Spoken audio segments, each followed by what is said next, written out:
En SOI, pour soi, si le pour soi se définit comme contingence ou comme néant, c'est qu'il est par définition manque ou désir. Mais ce qui manque au pour soi n'est pas tel ou tel objet, c'est tout simplement l'être, au sens de l'être en soi. Le pour soi rêve donc d'accomplir la synthèse impossible, en p. 122, celle de l'en soi et du pour soi. Tel est le projet fondamental du pour soi, être en soi, pour soi. Toutefois, l'en soi que le pour soi désire être n'est pas comparable à cet en soi qu'il rencontre et qui est tout aussi contingent que lui.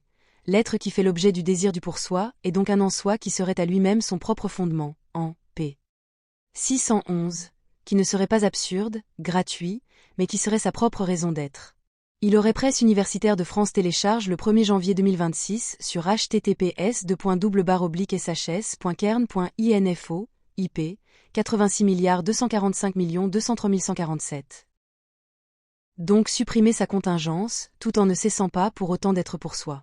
Cet idéal que poursuit le pour soi a un nom, il s'agit de Dieu, causa sui. Aussi peut-on dire que ce qui rend le mieux concevable le projet fondamental de la réalité humaine, c'est que l'homme est l'être qui projette d'être Dieu, en p. 612. Toutefois, cet idéal est impossible à atteindre, car la contradiction entre l'en soi et le pour soi est totale et indépassable. Le pour soi n'atteindra jamais la nécessité de l'en soi, car il ne peut se vivre que comme défaut d'être, non-coïncidence entre soi et soi, même quand il cherche à combler cette distance constitutive de son être.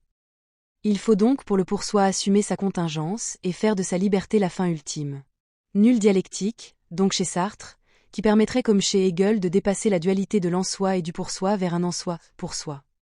Il y a chez Sartre un dualisme fondamental, qui n'est pas un dualisme de substance, mais de ces deux régions de l'être que sont c'est ce qui échappe à tout concept. Existence, on a souvent qualifié la philosophie de Sartre Sartre de philosophie de l'existence, dans la nausée, ou encore l'existence est définie comme radicale contingence. Et de fait, l'existence constitue l'un des concepts fondamentaux de Sartre, si l'on peut à son propos parler d'un concept. Ce qui ne peut se réduire dans la dans nauséalité, l'existence est comme définie chez comme radicale contingence. Exister, c'est être là, tout simplement.